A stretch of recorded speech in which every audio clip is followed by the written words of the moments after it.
Halo, assalamualaikum warahmatullahi wabarakatuh. Berjumpa lagi dengan saya, si anak songong, yang kali ini saya mau menjawab pertanyaan dari kalian, yaitu pertanyaannya sih dari Arif Wahyudi. Oke, pertanyaannya sudah 2 hari yang lalu ya. Oke, langsung aja pertanyaannya. Cara cek stok yang sudah mendekati stok minimum gimana ya? Oke, tandanya maaf gitu ya. Ya, mungkin seperti itu. Oke, gak usah lama-lama, langsung aja kita masuk ke untuk melakukan pengecekan stok. Kita bisa masuk ke menu persediaan, lalu masuk ke minimum stok ini. Oke, untuk kalian bisa mengecek untuk minimum stok persatuan barang dari data item ya. Persatuan barang atau dari jenis barang, ada makanan, minuman, atau perawatan badan kalau di saya, atau kalian bisa menentukan sendiri. Coba cek video saya sebelumnya untuk menentukan jenis produk yang diinput ke IPOS 4 jelasnya. Oke, atau bisa dari supplier atau dari menu utama atau gudang. Kalau saya sih gak ada gudang, cukup di toko saja atau di utama ya, UTM kayak gitu. Oke, karena langsung aja saya biasanya untuk melakukan pengecekan barang itu, ini saya biarkan saja. Lalu kita lakukan proses seperti ini. Oke. Oke. Di sini langsung muncul data yang ingin kita lihat untuk stok minimum barang apa saja yang sudah melewati batas minimum atau sudah mencapai minimum stok. Tapi di sini yang muncul adalah stok-stok produk saya yang sedang kosong atau nol produk. Oke. Seperti ini.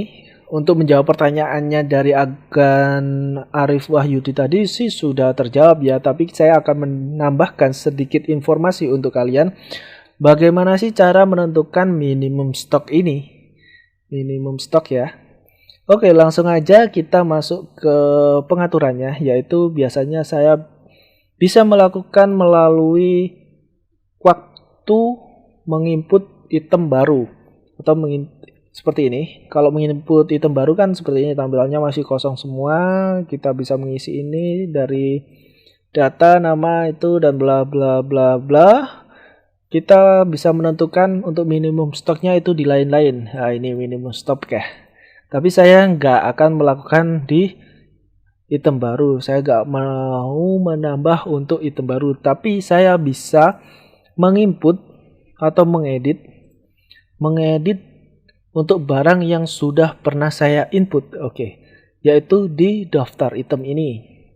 Di sini sudah banyak sekali produknya, sekitar berapa nih? Total data yang ditemukan adalah 329 produk. Nggak mau saya edit semua sih.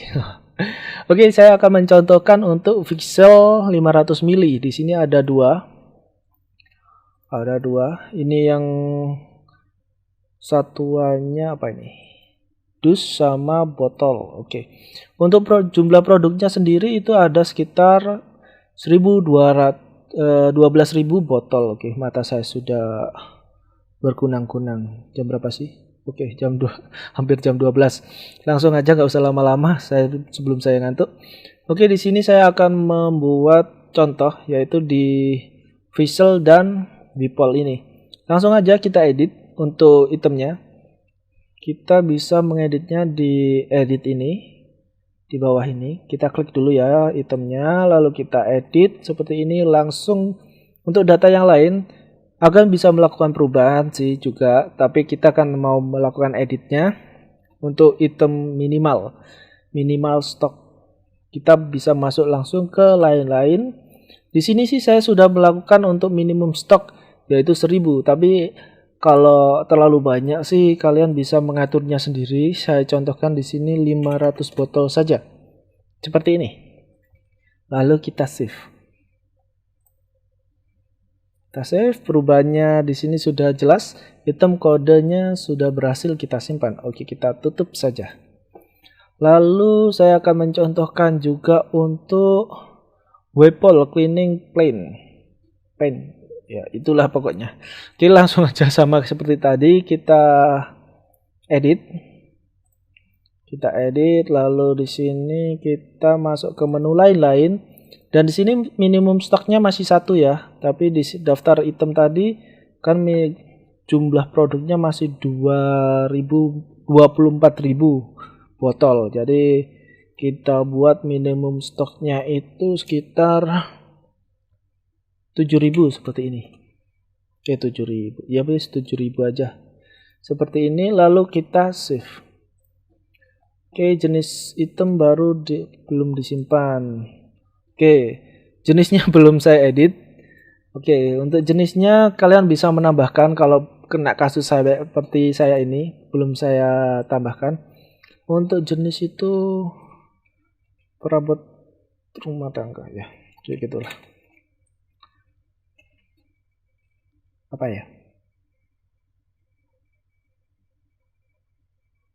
Rumah tangga seperti ini aja ya.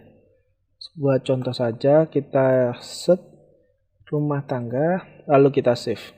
Oke, sudah berhasil. Nanti kalau kalian misalnya merek atau apa yang belum diisi, bisa kalian isi supaya bisa di save. Oke, kita tutup, dan di sini saya sudah melakukan edit untuk Waypol 200 ini 24.000 botol, dan sini sudah tertera 500 dan 7.000. Oke, langsung kita kembali ke minimum stock. Di sini dia belum masuk untuk datanya. Kita coba lakukan proses seperti ini. Dia masih belum masuk ya.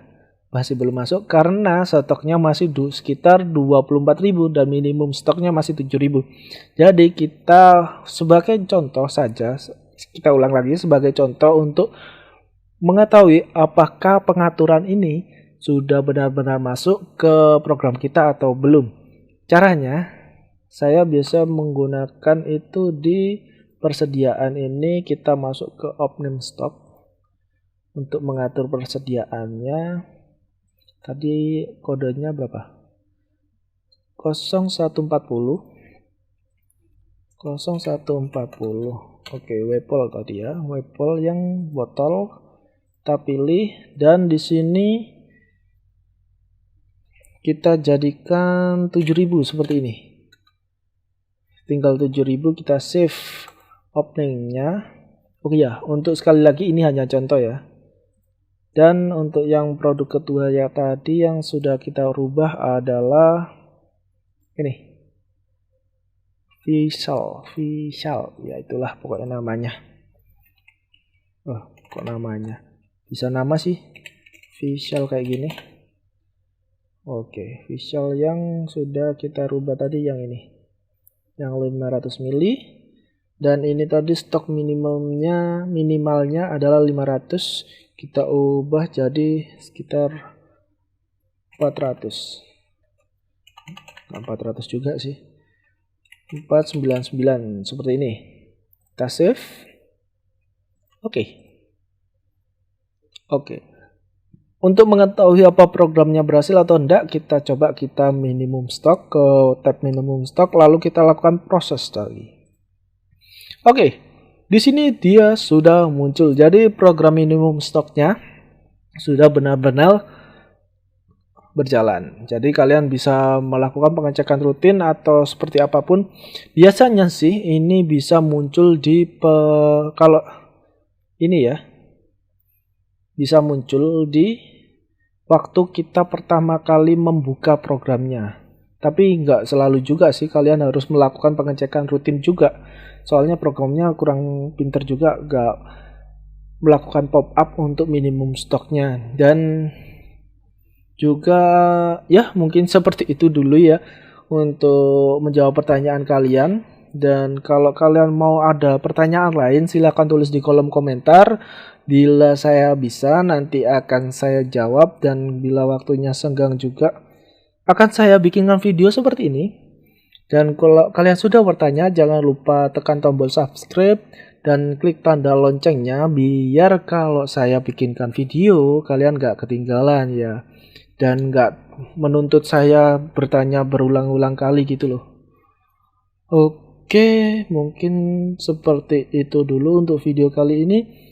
Oh iya, saya sedikit mau melakukan promosi. Kalau kalian ada yang mencari untuk komponen laptop atau spare part, baterai, atau lain-lain, kalian bisa kunjungi di Tokopedia, yaitu FN Solution tuh. Saya melakukan penjualan untuk spare part laptop ya, mulai dari baterai, charger, keyboard, dan LCD. Oke, mungkin kedepannya saya juga akan melakukan penjualan untuk spare part kasir ya. Mungkin seperti itu.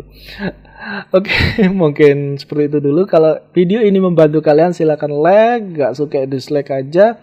Dan see you next time untuk video berikutnya.